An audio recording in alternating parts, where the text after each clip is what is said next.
길었던 변명 의혹은 여전. 오늘 한겨레 신문이 황희 장관 후보자의 어제 청문회를 보고 한 줄 평처럼 마치 신문기사 제목을 썼습니다. 의혹은 여전하고 변명만 길었다. 한겨레 신문 제목이었는데요. 모든 의혹을 황희 후보자가 부인을 했습니다.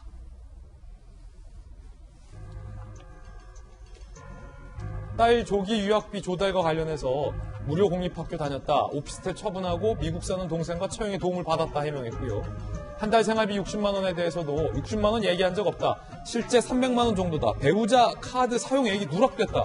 근데 연말정산에서 왜 배우자 카드 사용액이 누락됐는지에 대한 것도 추가적인 해명이 좀 필요해 보입니다. 본회의 불참 후 해외여행 간 것에 대해서 부적절했다라고 고개 숙였지만 처음 여행 나갈 땐 본회의 일정이 없었다. 왜 병가를 내느냐? 그건 빗어진 실수다라고 해명을 했습니다. 가족 명의의 계좌 46개와 관련돼서 대부분 소액 계좌다. 계좌 정리 안 해서 내가 모르는 것이다. 라고 다 해명을 했습니다. 그중에 가장 논란이 컸던 생활비 60만 원에 대한 해명 직접 들어보시고 여러분들도 판단해 주시죠. 한 달 생활비 60만 원이 쉽게 납득이 안 되는데요. 국민 눈높이에서 충분히 설명해 주시기 바라고요. 저는 60만 원을 이야기한 적이 없습니다. 집세 빼고 보험료 빼고 뭐 여러 가지 어디에 그런 학비 빼고 그냥 그 카드 쓴 거 중에 잡힌 거 그거가 한 720만 원 되는데 그거를 12로 나눈 또 그렇게 되면은 또 어떤 게 전제되냐면 제 통장에는 돈이 제로일 것이다. 이런 거가 다 이렇게 합쳐져서 아마 이제 60만 원이 계산이 됐는데 실제로 따져보면 한 학비 빼고도 한 300만 원 정도 나옵니다. 최소한 우리가 좀 아껴 써야 이제 나중에 아이 학비도 만들고 이러지 않냐 이런 그게 아마 잘못 전달된 게 아닌가. 지금 후보자는 대충 300만 원 썼습니다. 이랬지만 이거요 기록이 다 있습니다. 기록이 남아있기 때문에 나중에 다 책임을 지셔야 됩니다. 황 후보자의 해명대로라면 연말정산 과정에서 아내의 카드 사용 내역 한 연 700만 원 정도가 누락이 된 거고 또 내 통장에 있는 현금도 많이 썼기 때문에 60만 원 말고도 240만 원 정도를 아내 카드와 현금으로 충당했다라는 해명이 됩니다. 그런데 이재명 기자, 그럼 연말정산을 왜 잘못한 건가요?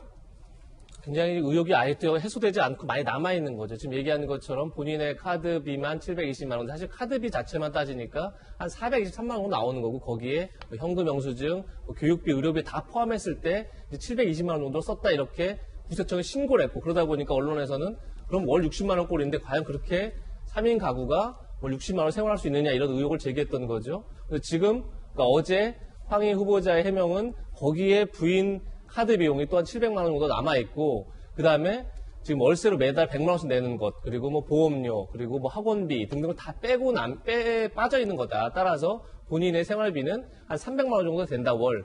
근데 사실 그렇게 되면 2019년도에 3인 가구 평균 생활비가 298만 원이 나왔으니까 거의 얼추 비슷하다.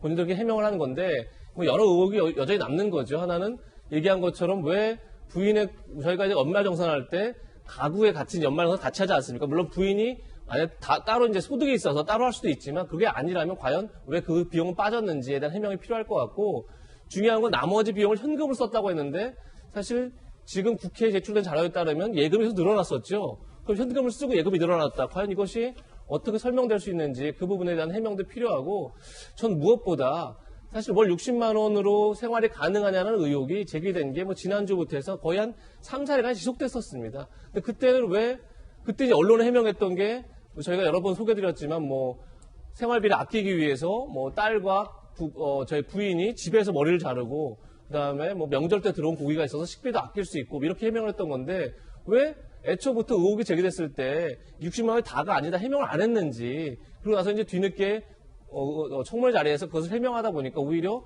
또 해명이 안 되고 있는 거죠. 그런 점에서 글쎄요, 왜 황희 후보자가 이것을 조기에 해명하지 못하고 계속 이렇게 의혹을 남기는지에 대해서 여전히 저는 의혹이 남는다 이런 생각이 들고, 그런 점에 있어서 황희 후보자가 좀 더 명쾌한 해명이 없으면 과연 국민적 의혹이 해소될까 이런 생각이 듭니다. 그리고 김영주 전 의원님, 사실은 또 하나 의혹이 됐던 게 5년 동안 2억 5천만 원에 달하는 딸 유학비 조달과 관련해서 황 후보자의 당시 신고된 재산 내역의 2배에 상당하는 유학 비용이 들었다. 이 부분과 관련된 해명도 좀 부족했다라는 언론 지적이 많습니다. 단순히 동생과 처형의 도움을 받았다라는 해명으로는 좀 부족하다라는 야당의 입장입니다. 어떻게 보십니까?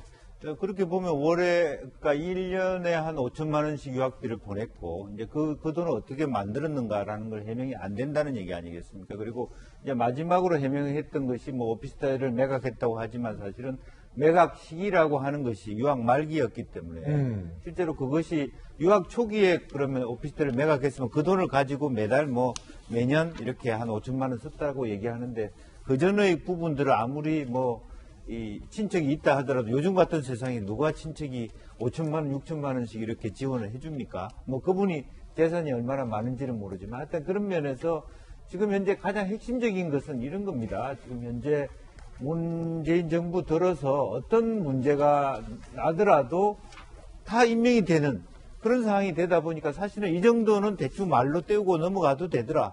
이런 굉장히 문제가 되는 것이죠. 실제로 본인들이 대충 이렇게 모면만 하고 뭐 많은 질타를 받아도 죄가 되는 이런 것들이 관행처럼 되면 다음 정부에서도 그럼 인사수 검증이라든지 민정수석실의 검증이 무슨 의미가 있습니까? 사실은 정치가 발전한다라고 하는 것은 또 청와대 인사 시스템이 여러 차례 문제가 됐습니다만은 훨씬 더 투명하고 또 훨씬 객관적인 인사 검증을 통해서 인사가 추천되고 장관이 되고 그 중에 몇 명은 사실은 탈락하고 이런 것들이 필요한 겁니다. 뭐 탈락하는 사람 입장은 굉장히 씁쓸하고 문제가 됩니다만은 실제로 이런 부분은 여전히 많은 돈을 카드를 쓰지 않고 현금으로 어디에서 나타났는지 모르는 돈으로 돈을 쓸 개연성을 남기고 있다고 그러면 상당히 의원하는 동안에 그 돈 관리를 어떻게 하고 있는가, 왜 계좌 수가 저렇게 많아야 되는가라고 하는 부분들을 좀 더 철저하게 따져야 된다. 저는 그렇게 생각이 듭니다. 예.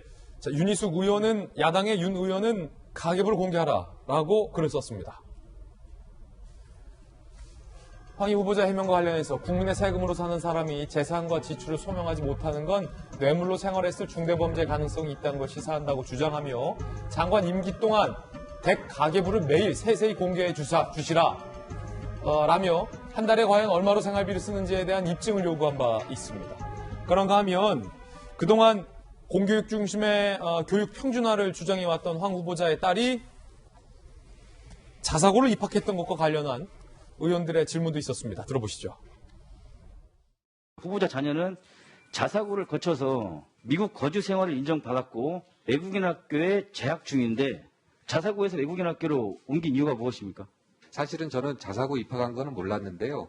본인이 그래서 집 앞에 있는 한가람고를 자기가 혹시 티어가 없어서 못 들어갈 것을 우려해가지고 자사고에 이제 본인이 입시에 응시를 한 겁니다. 저는 자사고 통놓고 반대를 한 적 없고요. 서열화되는 거에 반대하고 있습니다. 결국 딸의 자사고 입학 사실을 몰랐다라는 해명이 나온 겁니다. 이제 자녀들 키우고 계신 엄마 입장에서 김연아 의원 보시기엔 어떠세요? 저는 문재인 정권 들어서 여러 가지 고위공직자들의 자녀 교육 문제가 나올 때마다 많이 반성을 하고 있습니다. 왜 나는 저렇게 적극적으로 못했나 이런 생각이 드는데 아까 지금 황 의원 답변 중에 자사고 통목고를 반대한 게 아니라 서열화를 반대했다고 얘기를 하죠. 근데 저는 이것처럼 이율배반적인 말이 없습니다. 자사고 통목고라는 것 자체가 일반 학교보다 좀 특수한 학교라는 것이고 서열화라고 하는 건 당연하게 일어날 수밖에 없는 것입니다. 그래서 지금 그거를 변명이라고 하는지 좀 저는 말도 안 된다는 생각이 들고요. 왜 고위공직자들, 특히 지금 문재인 정부의 자녀들은 왜 이렇게 특목고 또 국제학교, 외국대학을 선호하는지 잘 모르겠고요. 그렇다면 누가 국내에서 정상적으로 중고등학교를 나오고 대학 나오는 사람들에 대해서 존중하는 사회가 될까, 좀 그런 생각이 듭니다. 그러다 보니까 중산층이 정말 연끌을 해서 집 사는 것 끝나고 나면 뭐 하느냐면 진짜 연끌을 해서 아이들을 공부시키고 있습니다. 제가 인터넷에서 올라온 여러 가지 재밌는 얘기들을 좀 가지고 왔는데요. 누리꾼들 중에 가장 많이 황 의원 지금 청문회를 보면서 나온 얘기는 뭐냐면 없는 살림에 유학 보내는 법을 좀 특강해달라는 겁니다. 근데 이게 황 의원뿐만이 아니고요. 이인영 전 통일부 장관, 또 윤미향 의원, 또 김두관 의원 같은 경우에도 본인들의 재산 신고나 소득에 비해서 아이들을 다 고액의 유학을 보냈던 경험들이 있으면서 국민들이 어떻게 그게 가능할까라는 의구심을 좀 갖고 있었는데요. 평범하게 열심히 사는 국민들이 얼마나 박탈감이 크겠습니까? 저는 또 국내에서 열심히 국내 대학에 진학해서 공부하는 그런 학생들에 대해서도 굉장히 사기를 저하하는 행동이라고 생각합니다. 저는 고위공직자들 집 한 채 갖도록 하자고 민주당이 얘기하고 있는데 오히려 고위공직자들 자녀들 다 국내 대학에 보내서 국내에서 우수한 인재로 크게 하는 것, 그게 더 나라에 애국하는 일이 아닐까 이런 생각해봅니다. 예, 김연아 의원 견해였습니다. 그런가 하면 여당 인사들의 황 후보자 감싸기 발언도 주목받고 있습니다. 들어보시죠. 황 장관이 굉장히 후보자가 대단히 좀 성격이 완만하고 굉장히 대인관계나 이런 게 아주 좋습니다. 그래서 아마 무난하게 이끌어 나갈 수 있을 것이다 이렇게 보고 있는데요. 일각에서 후보자의 전문성에 대한 지적들을 하십니다만 2011년에는 국기원 홍보마케팅위원회 위원장을 맡아 태권도가 대한민국 위상을 드높이고 한국 문화를 전파하는 데 일조를 한 바 있고 2016년 태권도 명예 6단증을 받게 됐습니다. 맞죠? 마케팅 위원장을 하고 6단을 받은 거는 맞습니다. 네, 훌륭하십니다. 황 후보자가 적지 않은 자녀의 그 학비 부담 때문에 부인하고 한 달에 100만 원 넘지 않게 아껴 쓰려고 한 것은 팩트거든요. 부부끼리 식사도 해보고 뭐 그랬지만 실질적으로 부인도 상당히 검소하시고요. 자녀에 대한 학비가 많이 드니 스스로 우리가 검소하게 살자 이것이 맞는 팩트 같습니다. 여권에서 자당 출신의 장관 청문회 당시에 자당 의원을 옹호하고 칭찬하는 것은 굉장히 지극히 상식적인 일입니다. 그런데 정혁진 변호사님, 이 발언들이 지금 뉴스가 되고 있는 건 대인관계가 원만하고 성격이 좋고 태권도 명예 6단이고 부인이 검소하면 그래서 장관이어야 한다면 그렇지 않은 대한민국 국민들이 있느냐는 거죠. 성격이 원만하고 태권도 유단자고 부인이 검소한 사람. 저도 그렇거든요. 태권도 자격 있고 부인이 검소하고 대인관계 원만합니다. 저는 태권도 자격은 없는데 원만하다는 이야기는 굉장히 많이 듣거든요. 예. 둥글둥글하잖아요. 문체부 직원들이 굉장히 좀 기분이 나쁠 것 같다 그런 생각이 들어요.